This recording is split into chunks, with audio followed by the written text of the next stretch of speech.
పిత పుత్ర పవిత్రాత్మ నామమున ఆమేన్. మన రక్షకుడైన యేసుక్రీస్తు నామమున మీ అందరికీ శుభములు.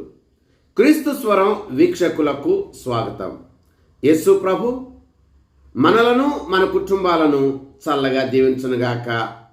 ప్రియ సహోదరి, ప్రియ సహోదరా, ఇది తపస్సు కాలంలో 2వ వారంలోని గురువారం. ఇది తపస్సు కాలంలో 14వ రోజు.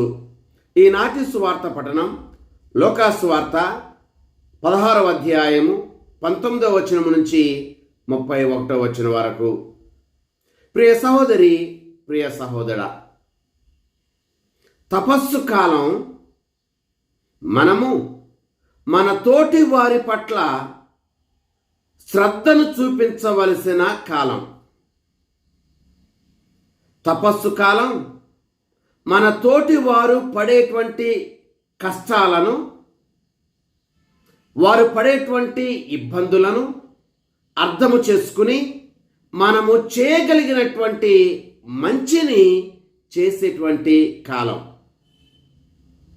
ఈరోజు మనం వింటూ ఉన్నటువంటి సువార్త పఠనంలో ధనవంతుడు లాజరు ఉపమానాన్ని మనం వింటూ ఉన్నాం.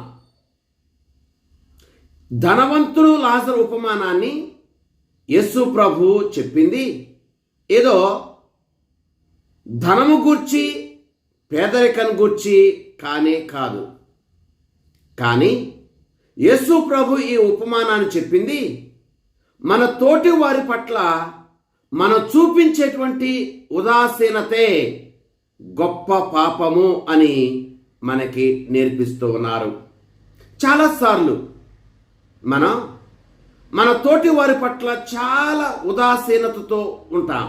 అనగా అసలుకేమి పట్టినట్లుగా, అసలుకేమి పట్టించుకోకుండా, నేనేదో నా జీవితం అన్నట్లుగా, నా కష్టం, నా శ్రమలు, నా భోజనం, నా ఇల్లు అన్నట్లుగానే మన గూర్చి ఆలోచన చేస్తూ తోటి వారిని పూర్తిగా మనం విస్మరిస్తాం, ఉదాసీనతతో జీవిస్తాం. ఇటువంటి ఉదాసీనతే మహాపాపము అని ప్రభు మనకి నేర్పిస్తున్నాడు. ఈరోజు మనం వింటూ ఉన్నటువంటి ధనవంతుడు లాజరు ఉపమానంలో ధనవంతుడు శిక్షించబడ్డాడు. ఈ ఉపమానములో ధనవంతుడు ఏదో పాపము చేశాడని, ఆ పాపం వలన శిక్షించబడ్డాడు అని మనకి చెప్పబడటం లేదు. అతడు చేసినటువంటి పాపం కూడా దోచుకోవటం కావచ్చు, దూషించడం కావచ్చు, హత్య చేయటం కావచ్చు, వ్యభిచరించడం కావచ్చు, మోసగించడం కావచ్చు. ఇవేవి కూడా కారణాలు కానే కాదు. మరి ఎందుకు అతడు శిక్షించబడ్డాడంటే తన ఇంటి గేటు వద్ద ఉన్నటువంటి పేదవాడైన లాజరుని అసలుకి పట్టించుకోలా. ఈ ధనవంతుడు నిత్యము విందులతో, వినోదాలతో జీవిస్తున్నాడు. కానీ తన గేటు వద్ద ఉన్నటువంటి లాజరుని పట్టించుకోలా. ఈ ధనవంతుడు నిత్యము పట్టు వస్త్రాలను ధరిస్తూ ఉన్నాడు. కానీ తన గేటు వద్ద ఉన్నటువంటి లాజరుని అసలుకే పట్టించుకోలా. నిత్యము సుఖాలను, సౌకర్యాలను అనుభవిస్తూనే ఉన్నాడు. కానీ రోజు తన కంటికి కనిపిస్తూ ఉన్నటువంటి గేటు వద్ద ఉన్నటువంటి లాజరుని అసలుకి పట్టించుకోలేదు. అందుకనే ఈ ధనవంతుడు శిక్షించబడ్డాడు. ప్రియ సహోదరి, ప్రియ సహోదరా, ఈ ఉపమానం నుంచి కొన్ని పాఠాలను ఈరోజు మనం నేర్చుకుందాం. నెంబర్ 1, మన ఇంటికి ఉన్నటువంటి మన గేటే మన హృదయం ఏంటో మనకి తెలియజేస్తూ ఉంది. ఈ ధనవంతుడికి ఒక చక్కటి భవంతి ఉంది. రోజు విందులు, వినోదాలు ఉన్నాయి, ధరించడానికి పట్టు వస్త్రాలు ఉన్నాయి. కానీ తన గేటు వద్ద ఉన్నటువంటి ఆ లాజరుని పట్టించుకోలేదు. తన ఇంటికి ఉన్నటువంటి ఆ గేటు ఈ ధనవంతుని యొక్క హృదయం ఏమిటో మనకి తెలియచేస్తూ ఉంది. మరి మన జీవితానికి ఉన్నటువంటి గేటును కూడా ఒకసారి ఆలోచన చేద్దాం. మన ఇంటి గేటు దగ్గర ఉన్నటువంటి పేదవారు ఎవరు? మన తోబుట్టువులేనా? మన ఇరుగు పొరుగు వారైనా? మన మిత్రులేనా?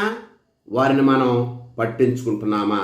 ఆదికాండము 4వ అధ్యాయము 9వ వచనము, కయ్యూను తన సోదరుడైనటువంటి అబేలును పట్టించుకోవాలా.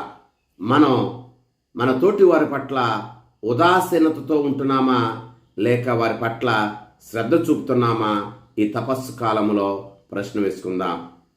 నెంబర్ 2, మన ఉదాసీనతే మహా పాపము.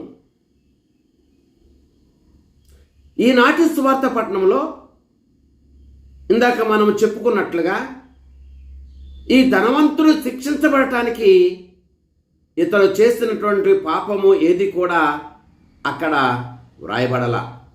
కానీ ఇతడు తన గేటు వద్ద ఉన్నటువంటి లాజరును పట్టించుకోలేదు కాబట్టి అతడు శిక్షించబడ్డాడు.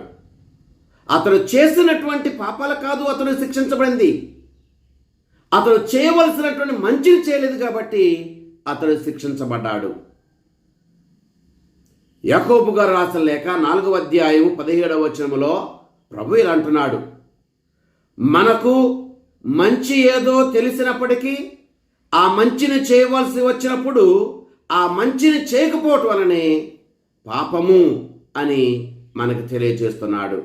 కనుక మనం చేయవలసినటువంటి మంచిని మనం చేస్తున్నామా లేక నిర్లక్ష్యం చేస్తున్నామా ప్రశ్న వేసుకుందాం. ఉదాహరణకు ఒక యాక్సిడెంట్ జరిగింది అని అనుకుందాం. ఆ యాక్సిడెంట్ జరిగినప్పుడు వెంటనే మనం అతనికి సహాయం చేయాలి, లేక సహాయం చేసేటువంటి వారికి ఆ యొక్క సమాచారాన్ని అందించాలి. అది చేయకుండా ఆ యాక్సిడెంట్ని మనము మన యొక్క సెల్ ఫోన్లలో చిత్రీకరిస్తూ సమయాన్ని గడిపేస్తే, చేయవలసిన సహాయం చేయకపోతే, ప్రమాదం జరిగితే అదే మనం చేసేటువంటి మహాపాపము అని ప్రభు ఈరోజు మనకు తెలియజేస్తున్నాడు. నెంబర్ 3, ఆకలి మన ప్రేమకు ఒక పరీక్ష. ప్రియ సహోదరి, ప్రియ సహోదరా, ధనవంతుని ఇంటి గేటు వద్ద పేద లాజరు ఉన్నాడు. ఈ పేద లాజరు ఎంగిలి మెతుకుల కోసం ఎదురు చూస్తూ ఉన్నాడు. కానీ ఆ ఎంగిలి మెతుకులు కూడా క్రింద పడకుండా, ఈ లాజరుకి దొరకకుండా ఆ ధనవంతుడు చాలా జాగ్రత్త పడ్డాడు. కానీ మానవుడు చూపించలేనటువంటి ప్రేమను, మానవుడు చూపించలేనటువంటి కనికరాన్ని ఆ వీధి కుక్కలు వచ్చి అతని వ్రణాలను నాకుతూ ప్రేమ కనికరాన్ని చూపించాయి. మన ఇంటి వద్ద కూడా ఆకలితో ఉన్నటువంటి వారు ఉండవచ్చు. మన ఇరుగు పొరుగు వారు కూడా ఆకలితో ఉన్నవారు ఉండవచ్చు. వారి ఆకలిని మనం తీరుస్తున్నామా, లేక మనకున్నటువంటి దానిని సమృద్ధిగా తింటూ కూడా ఆ దేవుడిచ్చినటువంటి ఆ సమృద్ధిని వృధా చేస్తున్నామా, పాడు చేస్తున్నామా ప్రశ్న ఈరోజు వేసుకోవాలి. నెంబర్ 4, మరణం మనకు గొప్ప సత్యాన్ని తెలియచేస్తుంది. ధనవంతుడు చనిపోయాడు, లాజరు చనిపోయాడు. కానీ ఉదాసీనత కలిగినటువంటి ఈ ధనవంతుడు మాత్రం నరకానికి తీసుకుని పోబడ్డాడు. శ్రమలను అనుభవించి దేవుని మీద ఆధారపడినటువంటి ఈ లాజరు మాత్రం అబ్రహాముడిలోనికి, అనగా పరలోకములోనికి తీసుకుని పోబడ్డాడు. ప్రియ సహోదరి, ప్రియ సహోదరా, ఈ లోకములో మనం అనుభవించే సుఖాలు, సౌకర్యాలు కాదు ముఖ్యం. కానీ ఆ మరణం తర్వాత దేవుడు మనకు ప్రసాదించబోయేటువంటి బహుమానమే ముఖ్యము. కనుక ఆ బహుమానం కోసం, ఆ బహుమానాన్ని ఇచ్చేటువంటి దేవుని మీద ఆధారపడి మనం జీవించాలి. నెంబర్ 5, మనం అనుభవించే కష్టాలలో దేవుని మీద ఆధారపడి జీవిస్తే ఆ కష్టాలు, ఆ శ్రమలు వృధా కావు. అదే లాజరు విషయంలో జరిగింది. తాను కష్టాలు అనుభవిస్తున్నా దేవుని మీద ఆధారపడి జీవించాడు కాబట్టి చివరికి అతడు నిత్య జీవ బహుమానముతో అతడు దీవించబడ్డాడు. కనుక మనం అనుభవించే కష్టాలలో దేవుని మీద ఆధారపడి జీవిద్దాం. నెంబర్ 6, మనము ఈ భూలోకములోని పశ్చాత్తాపడి జీవించాలి. మన యొక్క పరివర్తనని, పశ్చాత్తాపాన్ని ఏ కోశాన్ని కూడా వాయిదా వేయకూడదు. వాయిదా వేసేమా గొప్ప ప్రమాదము జరుగుతూ ఉంది అని చెప్పేసి ఈరోజు ధనవంతుని యొక్క జీవితం, ధనవంతుని సోదరుల యొక్క జీవితం మనకి నేర్పిస్తుంది. కనుక మనము ఈ తపస్సు కాలములో పశ్చాత్తాపాన్ని, పరివర్తనని, మారు మనసును వాయిదా వేయకుండా దేవుడిచ్చినటువంటి అవకాశాన్ని, ఈ తపస్సు కాలాన్ని సద్వినియోగం చేసుకుని పశ్చాత్తాపడదాం, పరివర్తన చెందుదాం, హృదయ పరివర్తన చెందుదాం, దేవునికి దగ్గరవుదాం. ఆ ప్రభు మనల్ని, మన కుటుంబాలను చల్లగా దీవించునుగాక. ఆమేన్. పిత, పుత్ర, పవిత్రాత్మ నామమున ఆమేన్.